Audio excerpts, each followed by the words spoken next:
एक दिन लेट हो गए कथा में, सुबह से डींग में। वहां से हम चले, गाड़ी में हमने पूरे तबला भरे, ढोलक भरी, कलाकार भरे। हमने ड्राइवर से कहा भैया टाइम बहुत देर लेट हो गए, 3 बजे के पहले पहुंचना है, थोड़ा गाड़ी फास्ट चला। अब गाड़ी भी मारुति वैन है, कितनी फास्ट चलाएं? उसका फास्ट ही 80 लास्ट हो। हाँ, उसका फास्ट ही 80 लास्ट है। बड़ी 80 की स्पीड में कार हमने मारुति वैन चली, वो ऐसी वाइब्रेशन करे जैसे ऐसे देवी भरे आई हो। हाँ, और ड्राइवर पकड़े, बोलो गुरुजी अब, अरे हम कहीं दबाए रहे, जो होगा सो देखा जाएगा। गाड़ी चली महाराज जी, और बड़ी स्पीड में गाड़ी भन भना, एक लफड़ा हो गया। हम चले जा रहे थे, इस तरफ से सामने रेलवे ट्रैक, वो भी बिना फाटक का। इधर से 80 की स्पीड में मारुति वैन, वहां से 360 की स्पीड में गंगा ताप्ती एक्सप्रेस,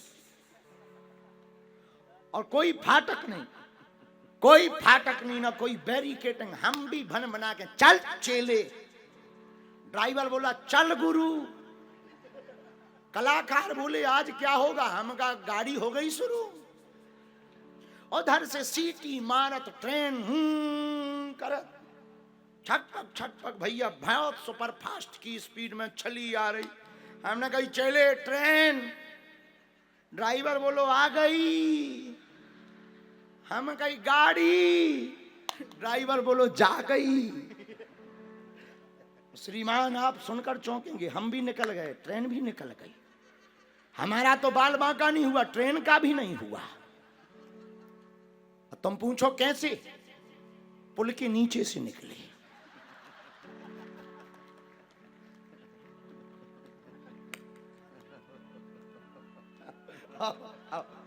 क्या?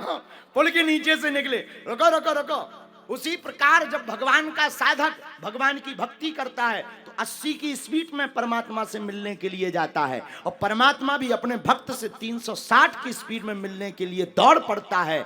लेकिन बिना फाटक के मिलना चाहता भक्त भी और भगवान भी। उस दिन अगर पुल ना होता तो हो सकता दोनों हम ना बचते, ट्रेन तो बचती। लेकिन पुल के नीचे से हम निकल गए, ट्रेन भी निकल गई, पुल भी निकल गया, हम भी निकल गए, काम हो गया। हम अपने मंच पर पहुंच गए, ट्रेन अपनी गंतव्य स्थान पर पहुंच गई। उसी प्रकार जब भक्त परमात्मा के लिए भक्ति करता हुआ दौड़ता तो परमात्मा भी 360 की स्पीड में भक्त को मिलने के लिए दौड़ता। लेकिन उसी समय माया रूपी पुल बीच में आ जाता है, भक्त और भगवान का मिलन रुक जाता है। उस दिन अगर पुल ना हो तो क्या हम यहां होते? उस दिन अगर पुल ना होता तो क्या हम यहाँ होते? वो तो पुल था इसलिए यहाँ हैं। हम तुमसे यही कहना चाहते, जिस प्रकार हम बचे पुल के कारण, तुम लोग भगवान से मिलने से बच जाते हो माया के कारण। एक काम करो, मैं माने नहीं, माँ माने नहीं, या माने जो नहीं है वही माया है। इसका मतलब ये नहीं है कि तुम पूरी माया त्याग दो, कल से ही बाबा बन जाओ। कुछ लोग नई नई कथा सुन करके नए नए बाबा बनते हैं, पर 10-15 दिन में दूसरी लुगाई रख लेते हैं। हाँ।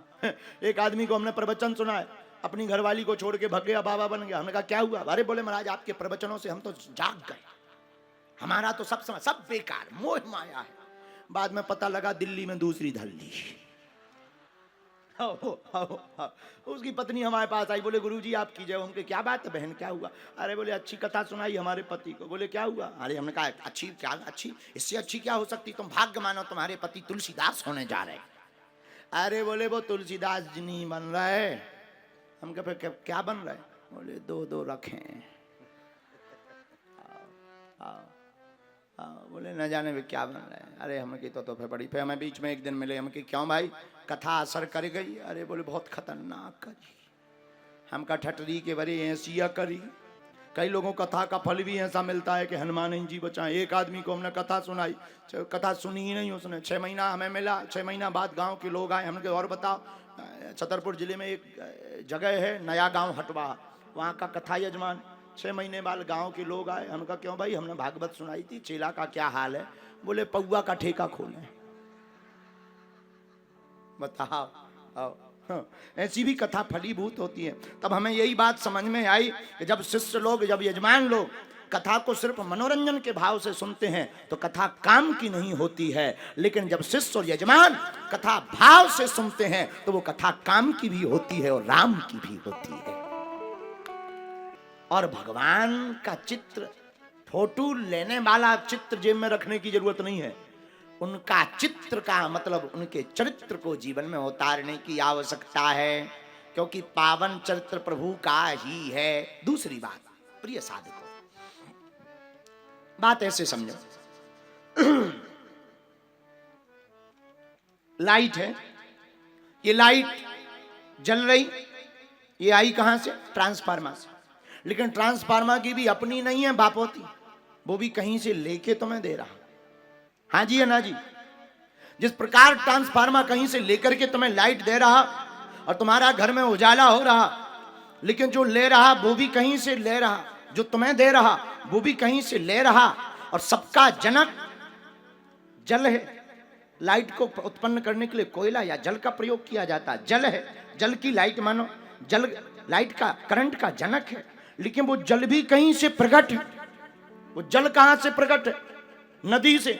नदी भी कहीं से प्रकट है, कहां से? गंगा से। और गंगा भी कहीं से प्रकट है, कहां से? परमात्मा के चरणों से। और परमात्मा के चरणों से ही जब सब कुछ प्रकट है तो हम क्यों ना उन परमात्मा के चरण शरण में जावें? बताओ मैंने। लेकिन हम लोग दुनिया वालों पे भरोसा कर लेते, भगवान पे भरोसा नहीं होता। बोलो सीताराम। अभी कोई कह दे भैया वहां हॉस्पिटल में जो सलारिया जी का वो बना ना मेडिकल कॉलेज, वहां मत जाना, वहां भूत रहते, भूत। ऐसा कोई कह दे गांव का आदमी, तुरंत भरोसा हो जाता है भैया वहां नहीं जाना है, भूत रहते होंगे, बड़ी आफत है। अच्छा, धोखे से रात को निकलना पड़ जाए अकेले, यहीं से विचार करो, पैदल निकलना पड़ जाए, इतने बजरंग बली याद आ जाते हैं, इतने हनुमान जी याद, जय हनुमान ज्ञान गुण सागर। और जहां चौपाई आवे भूत पिशाच निकट नहीं आवे। आदमी इतनी जोर जोर से बोलता है। देखो, एक गांव के पगला व्यक्ति ने कह दिया मेडिकल कॉलेज के बाद से मत निकलना, भूत रहते हैं, और तुम्हें भरोसा हो गया। अरे ओ भाई साहब, हमारे महात्मा हजारों सालों से कह रहे कि कण कण में परमात्मा है, यहां अगर प्रेत आत्मा है तो बचाने वाले परमात्मा भी तो यहीं कहीं होंगे। लेकिन ये भरोसे की बात है। भरोसा क्या? भरोसा हमें भूत आत्मा पर, प्रेत आत्मा पर हो जाता, परमात्मा पर नहीं होता। इसी प्रकार मेरे पागलों, जो प्रेतात्मा को छोड़कर महात्मा और परमात्मा पर भरोसा करता है उसे जिंदगी में कभी भी भय नहीं लगता, वो सदा अभय रहता है। बोलो श्री राम जय राम, जय जय राम। जोर से बोलो श्री राम जय राम, और जोर से बोलो श्री राम जय राम, श्री राम जय राम, बोलो श्री राम जय राम। अब पूछोगे तुम महाराज, आपने को तो कहा भगवान सर्वत्र रहते हैं पर दिखाई क्यों नहीं पड़ते? नामदेव जी से भी, महात्मा से एक व्यक्ति ने पूछा, बाबा भगवान सब जगह हैं, दिखाई नहीं पड़ते, नमक लाओ, पानी लाओ। बालक पानी और नमक लेकर के गया, नामदेव जी ने जल में डाला, घोल लगा दिया, घोल दिया। अब व्यक्ति को हाथ में लोटा देकर के नामदेव जी बोले, देखो इसमें नमक कहाँ है? महाराज वो तो घुल गया। अच्छा, घुल गया, नमक नहीं दिखाई पड़ रहा? नहीं महाराज, पानी में मिक्स हो गया। बोले अच्छा एक काम करो, जरा हाथ करो। उस बालक ने हाथ किया, नामदेव जी ने जल डाला, अब पियो। अरे महाराज बहुत नमकीन हो गया, बहुत नमकीन हो गया, बहुत ज्यादा खारा हो गया। क्यों? अरे इसमें नमक मिला ना। बोले नमक मिला है, दिखाई नहीं पड़ रहा, पर नमक है। उसी प्रकार परमात्मा भी है, दिखाई नहीं पड़ रहा। जैसे पानी को चखने के बाद नमक है कि मीठा, ये पीने के बाद पता लगता है, वैसे ही परमात्मा की भक्ति करने के बाद पता लगता है कि परमात्मा कहाँ है। वो व्यक्ति बोला महाराज ऐसे में तो बड़ी आफत हो जाएगी, लेकिन इसको अगर नमक को अलग करना हो, पानी को अलग करना हो तो क्या उपाय है? महात्मा बोले एक उपाय है। क्या? चूल्हे पर चढ़ाओ इस पानी को। जब चूल्हे पर चढ़ाया, भयंकर तपन मिली, पानी तो उड़ गया, नमक रह गया। तो बोले भैया यही जिंदगी का सार है कि जब तपस्या की आग में आप अपने आप की जीवात्मा को व्यक्ति तपाएगा, और जब जीवात्मा तपस्या की आग में तपेगी तब क्या होगा? संसार रूपी माया रूपी जल तो उड़ जाएगा और परमात्मा रूपी तत्व जीवात्मा के पास ठहर जाएगा। बोलो श्री राम जय राम। एक बात और ऐसे समझो, ऐसे समझना तो तुम्हें कठिन है। एक बार क्या हुआ, हम वृंदावन के नजदीक जिला डींग जिले के पास में एक जगह कथा हो रही थी, बहुत पुरानी बात। गांव का एक आदमी हमें लेवा गया, बोले गुरु जी आप कथा करो, जैसे सलारिया जी हमें लेवा ले आए। हमने कहा हम तो फ्री है, चलो काम ही क्या है, कथा ही करना है, चलो। हमने पोथी उठाई, बहुत पुरानी बात है, इतनी भी पुरानी नहीं है कि हमारे समय के पेड़ सूख गए हों, पर पुरानी है। हाँ, ऐसी भी कोई पुरानी नहीं है क्योंकि अब 27 ही साल भर, बोलो सीताराम, हो गए होंगे 10 साल लेकिन इतनी ज्यादा पुरानी नहीं। तो पुरानी बात है लेकिन 10 साल पुरानी बात। उस समय हमारे पास में एक ओमनी वैन मारुति कार एक चेला ने दी थी चलाने के लिए, अपनी तो थी नहीं। वो बोला गुरुजी कहाँ मोटरसाइकिल से चलोगे, कार से चलो। हमने भी कहा ऐसे सुख मिलेंगे कहाँ, लाओ। वो गैस से चलती थी, गैस सिलेंडर, और सिलेंडर महाराज जाम हो जाए, सुबह जाम। आओ कार भी ऐसी लगे रहो धक्का। और पूरे कलाकार हमारे ओई में तबला भरो, ओई में हारमोनिया भरी, ओई में ढोलक भरी, ओई में बजावे बारे भरे, और हो गई बंद। सो कलाकार मंच पे भी बजा रहे, फिर गाड़ी भी बजा रहे, धक्का दे रहे। ओमनी कार पर हम बैठे। एक बार की बात है कि हम वहीं पर डींग जिले में कथा कर रहे थे, हमको जाना था झांसी के नजदीक, वहां पर दूसरी कथा गांव में बैठी थी, 2 कथा एक साथ।